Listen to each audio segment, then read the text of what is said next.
যদি এখন বিএনপি করার সুবাদে তারা খালাস পেয়ে যায়, তাহলে আওয়ামী লীগ দোষ করছে কি? আওয়ামী লীগ তো এই কাজই করছে, অন্যায় করছে, অবিচার করছে, যার কারণে আমরা সবাই মিলে একত্রিত হয়ে আওয়ামী লীগকে বিতাড়িত করছি। তো এখন যদি এই সরকার ওই একই কাজ করে, তাহলে তো বেসিসটা আমরা আরেকটা জন্ম দিতেছি।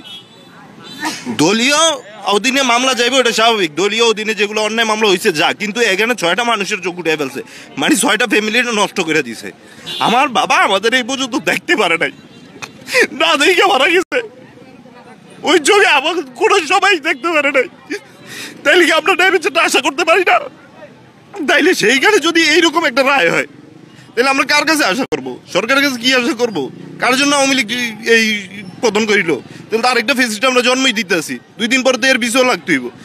আমাদের ওই দিন সর্বহারা নিয়ে আমাদের উপর অতর্কিতভাবে খাবার টেবিলে আমাদের আক্রমণ করে পরে আমাদের 6 জনের চোখ উঠায় ফেলে। আমরা কি অপরাধ করেছিলাম সেদিন? এমন আলোচিত মামলার আসামি প্রায় 33 বছর চলমান ছিল।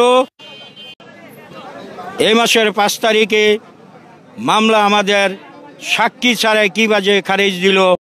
উনি সন্ত্রাস যে ডাকাতি করে যে মানুষের চোখ উঠে এলায়, এর সামনে যে আরও 2-10টা মার্ডার করবো না, এটার গ্যারান্টিটা কি? সে তো কইরা এইরকমই পার পাওয়া যাবে। তাহলে তো আইনের প্রতি শ্রদ্ধাটা রইল না। সে এই ধরনের আসামি যদি খালাস পাওয়া যায় 6 জনের চোখ উঠার পরে, তাহলে আর আইন থাকলো কো? আসলে সেই রাতে ওরা অস্ত্রসহ যখন ওই অঞ্চলে আক্রমণ করে, এর আগেও ওরা 2বার আসছিল, তখন চতুর্দিকের বিক্ষুব্ধ জনতা ওদেরকে ধরে ফেলে, আটক করে, যাকে যেখানে পায় সেখানে উৎপাটন করে। আমরা কেউ ওই ঘটনার সাথে জড়িত ছিলাম না। যারা এই ঘটনার সাথে জড়িত ছিল পরবর্তীতে জানতে পেরেছি তারাও কেউ মামলার আসামি হয় নাই।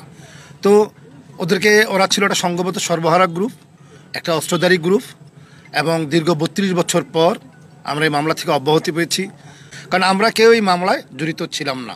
এবং যারা এই মামলার সাক্ষী ছিল তারা, আপনার মেজবা মনে হয় আজকে ওখানে মানববন্ধন করেছে, ওকে বারবার নোটিশ করা হয়েছে, পুলিশ পাঠানো হয়েছে, ও সাক্ষী দিতে সেখানে যায় নাই।